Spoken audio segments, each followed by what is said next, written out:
Shabbat Shalom, familia Bao, unidad Benei Adonolam.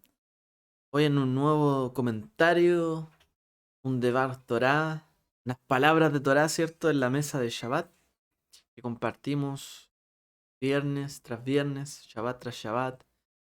Al inicio, ¿cierto? De este sagrado día, eh, compartiendo, ¿cierto? Lo que sería una conversación, un pequeño comentario, algunas cosas que surgen, ¿cierto? Que estudiamos de la para allá, no para hacer un estudio tan profundo, sino comentar algunas cosas que llaman la atención, ¿no? Cosas que alimenten también no solo a cada uno de nosotros, sino que, digamos, a uno mismo, sino que a los demás. Cosas que compartir de esta para allá. Hay una de esas cosas que saltan primeramente a la vista y es como parte de esta porción, ¿cierto?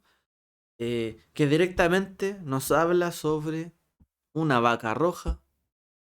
Bueno, las vacas serán bonitas, nos da la leche, pero una vaca roja, ¿de qué estamos hablando acá, no?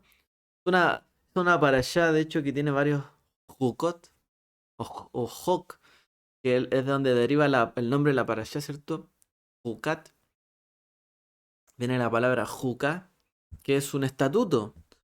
Y dice después el Señor Adonai, el Eterno, habló a Moshe y a Aarón, diciendo, esta es la juca de la ley que Adonai ha ordenado, diciendo, di a los hijos de Israel que te traigan una novilla alazana, una vaquilla, cierto, roja, sin defecto, que no tenga manchas y sobre la cual nunca se haya puesto yugo. La daréis al sacerdote Eleazar, y él la sacará fuera del campamento y será degollada en su presencia. Entonces el sacerdote Eleazar tomará con su dedo de la sangre y rociará un poco de sangre hacia el frente de la tienda de reunión 7 veces. Luego la novilla será quemada en su presencia, todo se quemará, su cuero, su carne, su sangre y su estiércol. Y el sacerdote tomará madera de cedro, hisopo y escarlata y los echará en medio del fuego en que arde la novilla. Luego el sacerdote lavará su ropa, se bañará su cuerpo en agua y después entrará en el campamento, pero el sacerdote quedará inmundo hasta el anochecer, etcétera. Y luego dice, y el hombre que esté limpio juntará las cenizas de la novilla, las depositará fuera del campamento en un lugar limpio, y la congregación de los hijos de Israel las guardará para el agua y para la impureza. Es agua para purificar el pecado, dice. Y el que haya recogido las cenizas de la novilla, lavará su ropa y quedará inmundo hasta el anochecer. Será un estatuto perpetuo para los hijos de Israel y para el extranjero que reside entre ellos. Aquí hay terminologías de algo puro, impuro, cosas que no saltan, ¿cierto? Fácil de leer a la vista. Hay una aspersión, ¿cierto? Una ceremonia donde se arroja estas cenizas de la vaca o de la vaquilla roja. Y esto, ¿cierto? Purificaba a la persona que estaba ritualmente impura, que era Tamé, para preparar y manipular, ¿cierto? Pero a la vez el que preparaba y manipulaba de estas cenizas quedaba impuro. Tamé también. O sea, el que estaba impuro con las cenizas que se le rociaban, con la aspersión de las cenizas, quedaba limpio. Pero el que tocaba, ¿cierto? Esas cenizas quedaba impuro. Es casi como un efecto cero, ¿no? Por un lado impurifica, por el otro purifica.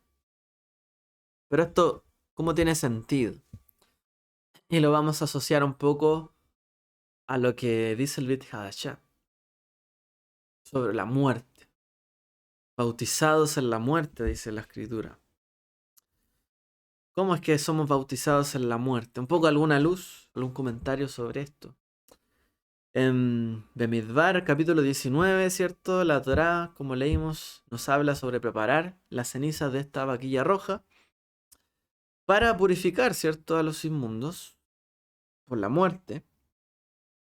Y este era un sacrificio bastante inusual, que es característico, ¿no? O sea, una cosa es sacrificar un animal para comer, una parte, destinarla. Generalmente eran los mismos animales. Pero una vaca, una vaquilla, pero más encima, tenía que ser roja. Algo inusual, ¿no? Para que realmente era inusual y que debía ser sacrificada y quemado completamente, como leímos, ¿cierto? Para el tabernáculo. Luego, recoger esas cenizas, mezclarlas con agua y rociarlas así, con el agua, ¿cierto? Mezclada con esta ceniza, a las personas que habían tenido contacto con algún muerto. Y eso los purificaba. Ahora, paradójicamente, ¿cierto? Eh, de una manera contraria a lo que sería la lógica, el que prepara, ¿cierto? Este, digamos, esta preparación que purifica, él mismo se volvía impuro o se impurificaba. El sacerdote, ¿cierto? Que llevaba adelante toda esta labor, que supervisaba la muerte, ¿cierto? De esta vaquilla. Y cuando se quemaba, ¿cierto? Quedaba impuro. ¿Ok? Y el hombre que encendía el fuego quedaba impuro también. Y el hombre que juntaba las cenizas también quedaba impuro. Además, el que rociaba estas aguas mezcladas con la ceniza para quitar la impureza, ¿cierto? El que había tenido contacto con la muerte también quedaba impuro. Entonces, los sabios, y bueno, todos nosotros nos podemos preguntar, los sabios de la Torá, ¿cierto? De la historia de Israel, realmente, ¿cómo explicamos esto? Entonces, se dice, ¿qué decretó todo esto? Dice el Midrash. ¿Quién decretó todo esto? ¿Tiene sentido en otras palabras? ¿No era Dios? O sea, ¿por qué nos dio un mandamiento que no tiene mucho sentido? ¿O por qué se contradice, no? O sea, ¿cómo? Si la persona que es rociada por esta agua mezclada con la ceniza era purificada, pero a su vez todos quienes tocaban los elementos que purificaban, se impurificaban a sí mismos. Bueno, dice el Midrash, hemos aprendido que todas las personas que se dedican a preparar el agua de las cenizas de la vaquilla roja, de principio a fin, todos los que participaban profanaban las vestiduras, o sea, se impurificaban sus ropas, mientras que la vajilla misma, la vaquilla, y esta mezcla hacía que las vestiduras, em, ¿cómo se llama? Sean ritualmente, hacía que las vestiduras fueran ritualmente limpias. O sea, por un lado, em, los que preparaban, ¿cierto? Se impurificaban, pero esta misma preparación purificaba al que, ¿cierto? Y aquí lo mencionan respecto a la ropa. O sea, el que llevaba su ropa y él quedaban impuros si es que preparaba todo esto. Pero al que era rociado, él y su ropa quedaban purificados. Akadosh Baruj Hu dice, el santo bendito sea, dice, he establecido un estatuto, he emitido un decreto. Jucat, no puedes transgredir mi decreto. Y así cierra el Midrash Rabbah. En el fondo está diciendo, este es mi decreto, esto es lo que debéis hacer. Ok. Antes de preguntarnos, primeramente hay que acatar. Luego, ¿cierto? Se pone a lo mejor en una situación de preguntarse, ¿por qué?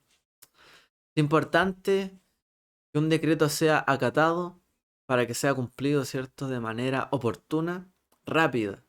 Cuando, por ejemplo, cuando hay un dictamen, un decreto de la justicia, pongamos un caso para apresar a alguien que ha cometido algún delito, pero si no se ejecuta esa orden, esa persona puede ver el decreto y decir, bueno, me escapo de este decreto, voy a salir del país, por ejemplo, para no cumplir este decreto. Entonces, si la justicia se tarda mucho en que se ejecute un decreto, la persona podría eludir el decreto. Si una persona se preguntara, bueno, ¿y por qué debería acatar esto? Podría buscar alguna manera de no cumplirlo.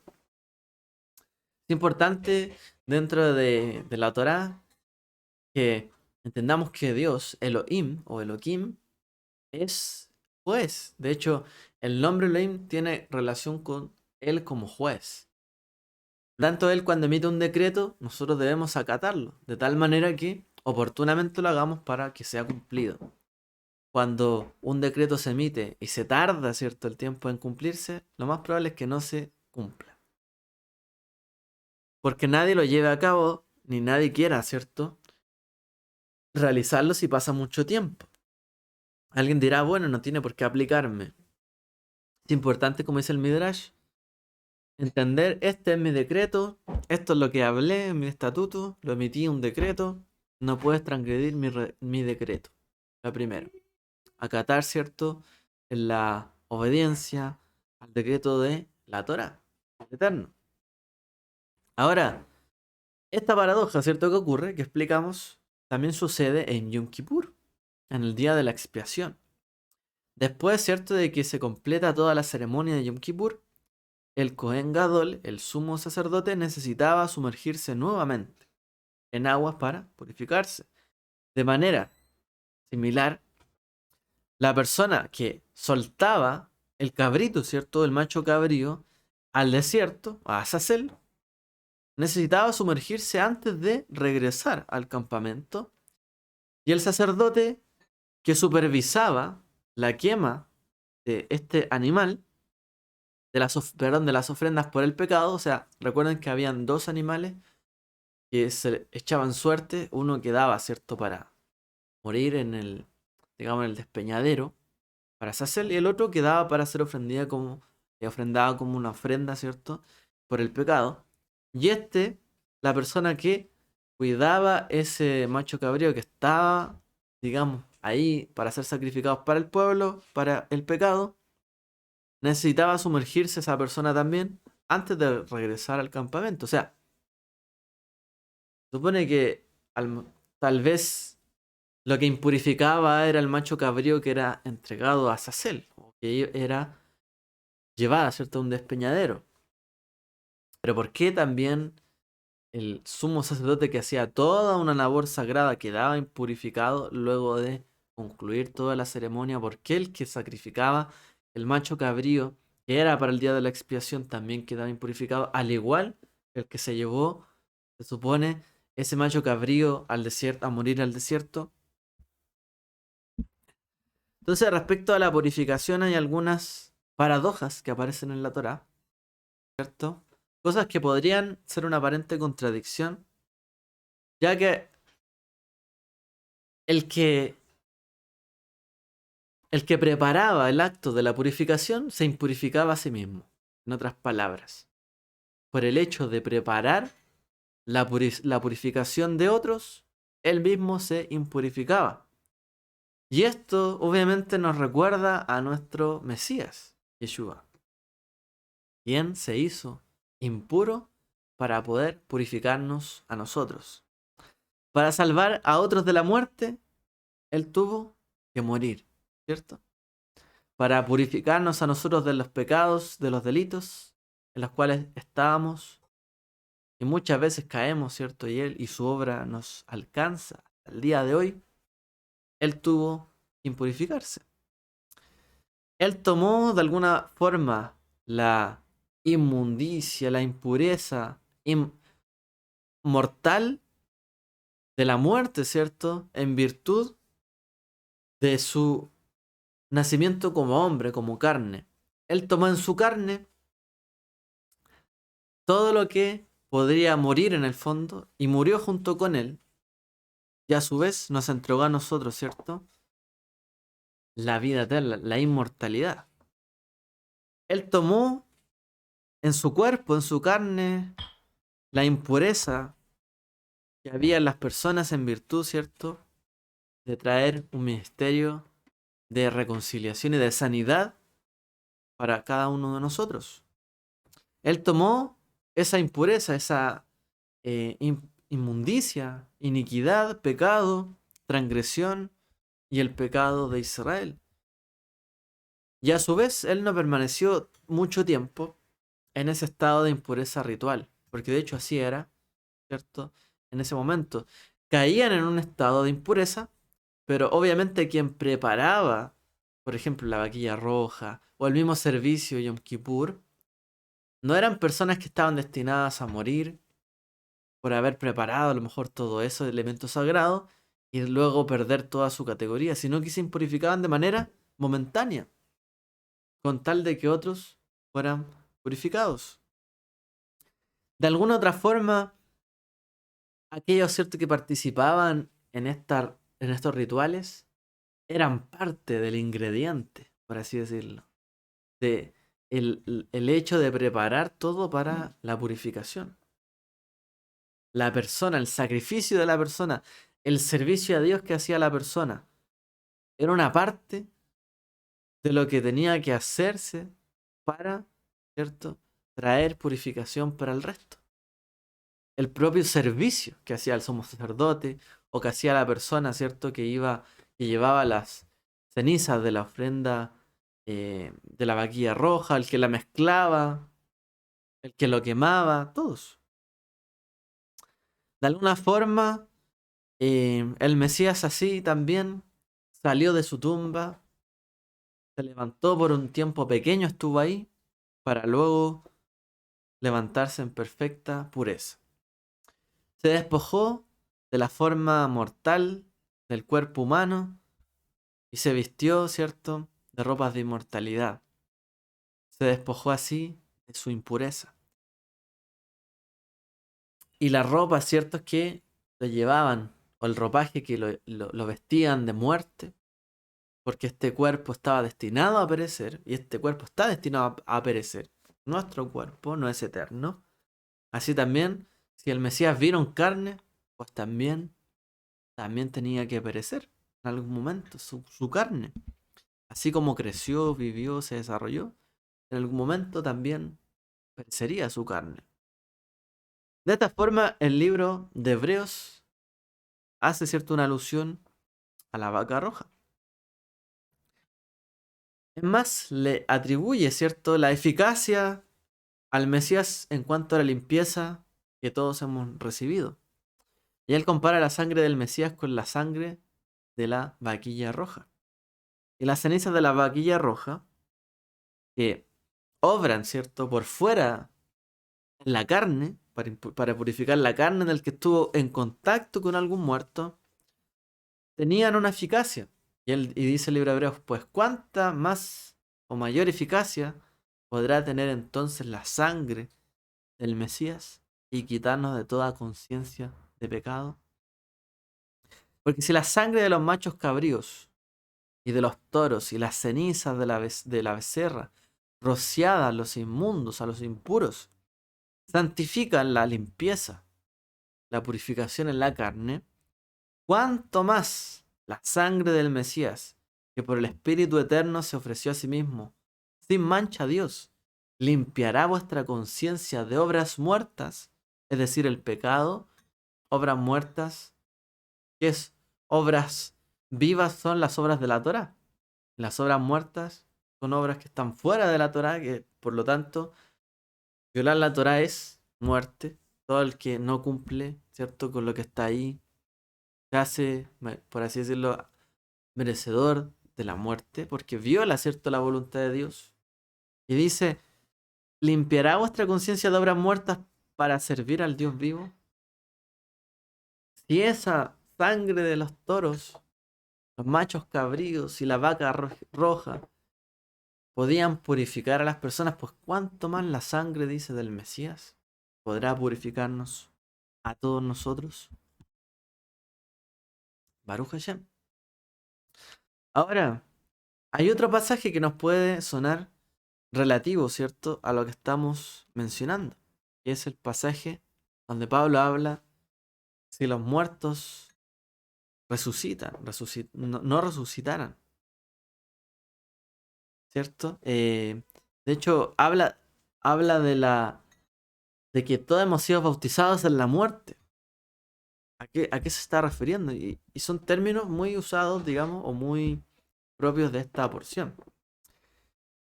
La Torá nos enseña, ¿cierto?, que la persona que toque algún cadáver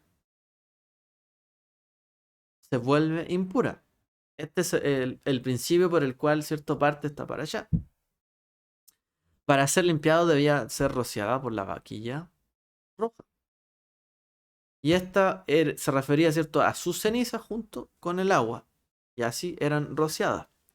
Después de completar un proceso de purificación que tardaba 7 días, esta persona que era purificada se sumergía en una mikveh, en una fuente de agua ritual, de agua viva. Este hecho podría ayudarnos a entender el pasaje de Pablo cuando habla de ser bautizados en su muerte. ¿Qué sentido? ¿Cierto? Mientras Pablo por algún lado, Shaul, ¿cierto?, defendía la esperanza de la resurrección literal de entre los muertos, ¿cierto? Que es lo que todos nosotros creemos, es parte de los principios de fe que aparecen en el libro de Hebreos. ¿Cuáles son los fundamentos de la fe? El arrepentimiento de obras muertas, la fe en Dios, y entre ellos está la creencia en la resurrección de los muertos.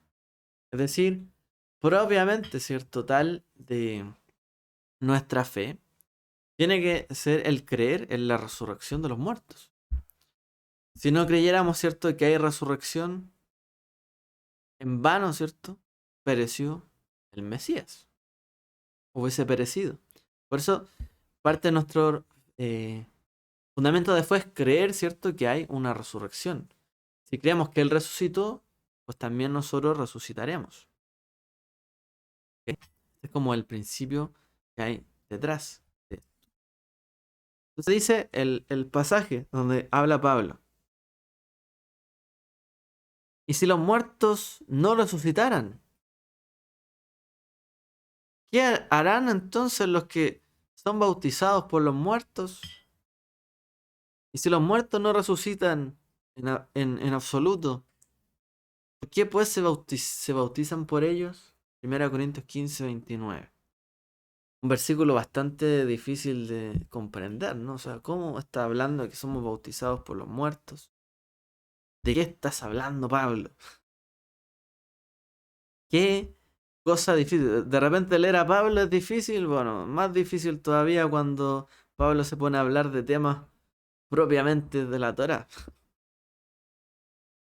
Y de hecho está hablando, ¿cierto?, de que Dios sujetó todas las cosas en el Mesías, en el Hijo, en Yeshua, ¿cierto? Entonces, dice luego, pero luego de que todas las cosas estén sujetas, el Hijo también sujetará al que sujetó a él todas las cosas para que ellos sean todos. De otro modo, ¿qué harán los que se bautizan por los muertos si en ninguna manera los muertos resucitan? ¿Por qué pues se bautizan por los muertos? Etcétera. ¿Y por qué peligramos a toda hora? Etcétera. Entonces este extraño versículo es difícil de entender. Lo podemos entender a la luz de esta porción.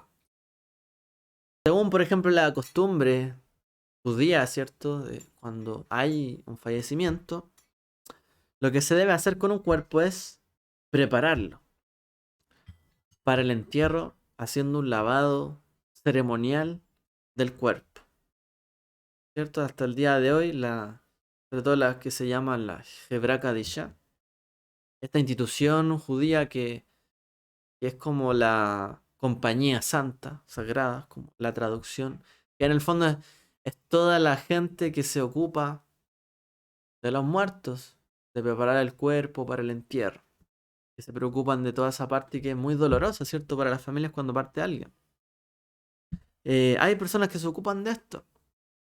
Entonces, cuando ocurre un fallecimiento dentro del judaísmo, se preparan los cuerpos. Por ejemplo, cuando Tabita murió, en Hechos 9:37, se dice que la comunidad de creyentes dice que lavó su cuerpo. Está en el Brit Hadashah. Realmente dentro del judaísmo se considera un gran honor poder estar entre los que cuidan a los muertos de esta manera. A los que se preocupan en el fondo de darle una dignidad a la muerte de una persona. Y los que no solamente se preocupan de cuidar el cuerpo, sino que realmente de lavarlo, limpiarlo y prepararlo. Ese lavado ritual del cuerpo expresa la fe de la resurrección de los muertos, o llamado Tehiyat Ametim. Tehiyat Ametim, la resurrección de los muertos. Es en el fondo una preparación que hacen las personas, porque si la persona no fuera a resucitar, ¿para qué tendríamos necesidad de preparar los cuerpos para enterrarlos y preocuparnos realmente de darle una digna sepultura, un digno entierro a las personas si realmente no van a volver a la vida? ¿Qué importaría? ¿Murió? Murió. Fue bueno con todos, a lo mejor una persona buena, gran padre, madre, etcétera. Pero si realmente no va a volver a la vida, pues ¿de qué importará el que se prepare o no su cuerpo? Ah, pero si realmente creemos que nos encontraremos con ellos alguna vez más, ¿cierto? En esta o en otra vida, pues realmente nos preocuparíamos, ¿cierto? De darles una digna sepultura, un digno entierro, de preparar el cuerpo, porque creemos, ¿cierto? Que hay resurrección. Y las personas que realizan este lavado ritual, ¿cierto? También se sumergen una vez, ¿cierto? Que han vestido, lavado, limpiado al difunto. También hacen una mikveh. Y luego nuevamente, ¿cierto? Después de completar toda la ceremonia que se hace, también hacen un lavado ritual. ¿Por qué? Porque la Torah enseña que al entrar en contacto con un cadáver, la persona se impurifica después de esa ceremonia. Entonces, las cenizas de la vaquilla roja, eh, o esta ley, no aplicaría dentro del todo por el contexto de la ceremonia, ¿cierto? Para las personas, por ejemplo, que vivían fuera de la tierra de Israel. ¿Por qué? Porque está hablando de algunas condiciones, tienen que intervenir sacerdotes, llevar, ¿cierto? Todo esto en parte al templo. Entonces no es como una ceremonia de que alguien, bueno, busque en cualquier lugar del mundo, bueno, una vaquilla roja haga todo esto. No, dependía, ¿cierto?, de la tierra de Israel. Es uno de esos mandamientos que dependen de ahí, como el año del jubileo, del Shemitah, como la entrega de los maceros, los diezmos, ¿cierto? Que son de la tierra, etcétera. Dependen de la tierra de Israel. Pero los creyentes, y de hecho hasta el día de hoy todo el pueblo judío, probablemente, bueno, lo siguen practicando. Ahora, los creyentes de Corinto, a los que está escribiendo Pablo, ¿cierto? Em, Probablemente también habrían hecho esto. Una mikveh, ¿cierto? Para atender a un fallecido dentro de la comunidad y otro mikveh después de haber hecho toda la ceremonia. Y esta ceremonia persiste dentro del pueblo judío hasta el día de hoy, así como lo era en esa época. Entonces, probablemente Pablo estaba pensando en esto. Lo que ocurre, ¿cierto? Que es lo más vivo que podemos, con lo que podemos relacionar, ¿cierto? Este mandamiento de la vaquilla roja hasta el día de hoy. Y parece él estar hablando de esto mismo. O sea, si los muertos no resucitaran, realmente, ¿por qué entonces se bautizan por ellos? O sea, no es que nos bautizamos en el nombre de los muertos, ¿cierto? No está hablando ahí que el bautismo en el nombre de Yeshua es porque Yeshua, no sé, murió y nos bautizamos en él y él murió. Sino que realmente hacemos una mikveh en honor o después, ¿cierto?, de haber intervenido en las personas que fallecieron, por aquellos que se preocupan por ellos. Entonces, ¿de qué sentido tiene lavar el cuerpo? Prepararlo. Si realmente no creemos en la resurrección, ¿por qué preocuparnos de los muertos si realmente ellos no resucitan? Pero los muertos resucitarán.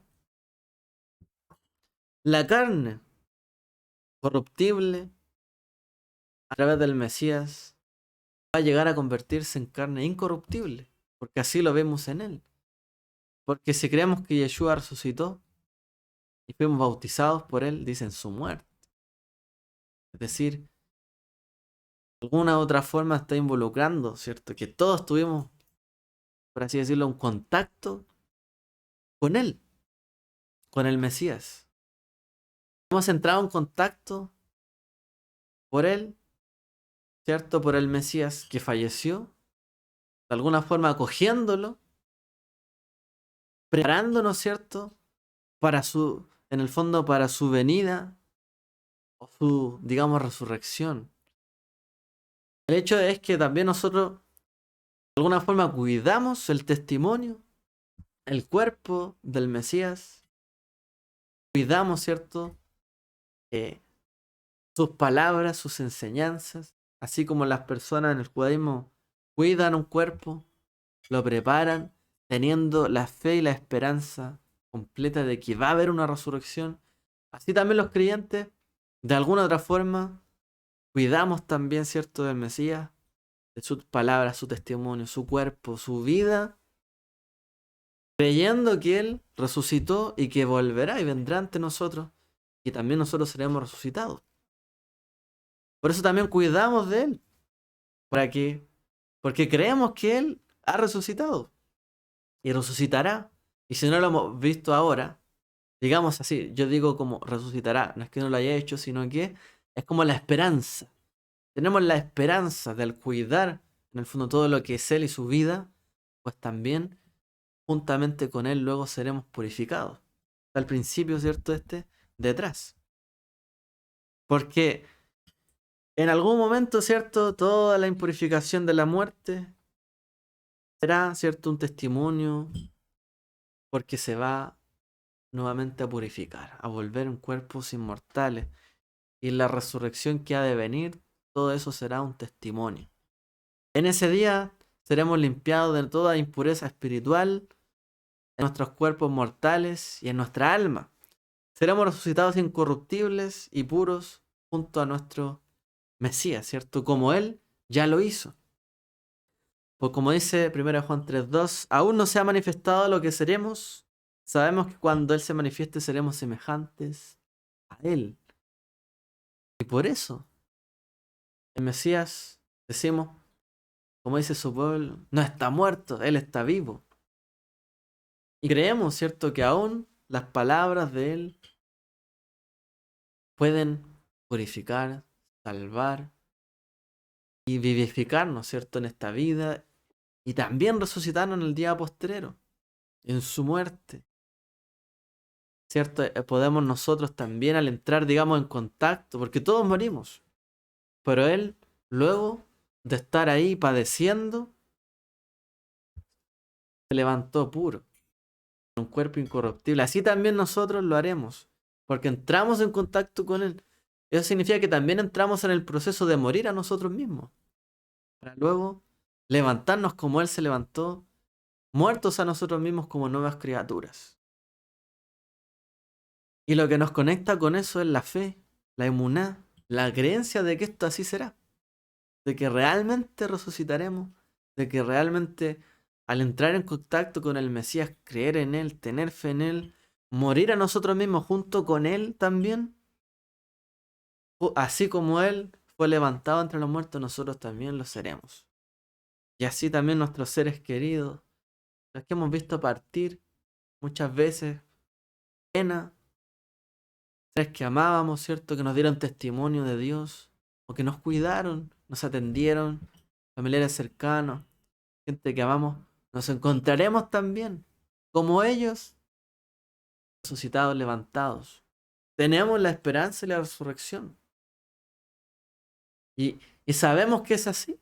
Y en el judaísmo, ¿cierto? Se colocan las personas, las tumbas en dirección también, así como hacemos el Shema, hacia Jerusalén, hacia el lugar donde pisará, según la tradición bíblica, ¿cierto? El Mesías. Porque ahí seremos resucitados. Como dice la Escritura, resucitaremos con Él. Él pisará ahí y se levantarán los muertos. Y tenemos la esperanza. Por eso dignificamos, ¿cierto? Al que parte, dignificamos la vida de las personas. Al contrario de algunos versos que algunos malinterpretan, cuando Yeshua dice, bueno, dejar que los muertos tiren a sus muertos. algunos malentienden, ¿cierto? Estas palabras del Mesías. Porque realmente él mismo lloró, él mismo, ¿cierto? Padeció sufrimiento por la muerte de su amigo Lázaro. Y él estaba desafiando a sus seguidores en el fondo, en ese momento. No hablando, ¿cierto? Del acto en sí mismo de honrar a los que mueren, porque ¿cómo él va a pedir que se le honre su recuerdo, su memoria y sigamos sus palabras y luego dice que los muertos, los que ya murieron, no honremos sus palabras ni quienes fueron? Que los muertos entierren a sus muertos, ¿cierto? Ah, y si alguien no resucita, no sé, pues lo consideramos como nada. No. Él desafió, ¿cierto?, a sus seguidores para que realmente aquellos, ¿cierto?, que buscaban la vida y la vida eterna, ¿cierto?, que ellos fueran ellos y que lo siguieran a él, porque en él estaba la vida eterna, sus palabras, en su cuerpo. En cambio, en otros cuerpos, digamos así, en otras vidas, no está la vida eterna, pero en él, que lo estaba, en su cuerpo. En su muerte sí podrían ser levantados. Así que quería traer este comentario, un poco tomado, ¿cierto?, de comentario de nuestros amigos de Primeros Frutos de Sion, para poder comprender un poquito más, ¿cierto?, este concepto y traído un poco a lo que es el día de hoy. Ya que el mandamiento, la juká o el decreto de la vaquilla roja, hoy no se cumple porque no están las condiciones, pero sí el principio que hay detrás lo seguimos manteniendo, incluso nosotros como creyentes en Yeshua. Seguimos haciendo esto. Y sabemos que aunque el seguir al Mesías muchas veces significa, por así decirlo, ser considerados impuros, aun cuando una persona que está haciendo un servicio a Dios, un sacrificio, se impurificaba para que otros se purificaran, también a nosotros muchas veces nos pasa que debemos sufrir, así como el Mesías, padecimientos, sufrimientos, para purificar nuestras almas, a contar de dar testimonio de su vida, su muerte y su resurrección para vida eterna. Así, Yeshua nos dijo que sus seguidores sufrirían, padecerían, y Pablo lo dijo, bueno, aquí está mi cuerpo, mi carne padecido, aquí están los frutos de mi entrega a Dios. Pero todo eso vale la pena, es que realmente es para ganar para nosotros llegar el momento en que seamos levantados, ¿cierto?, entre los muertos, y otra es porque el que se ocupaba de preparar todo esta preparación que iba a rociar a los que estaban impuros, todos los que participaron para que los demás fueran purificados, finalmente ellos también fueron purificados.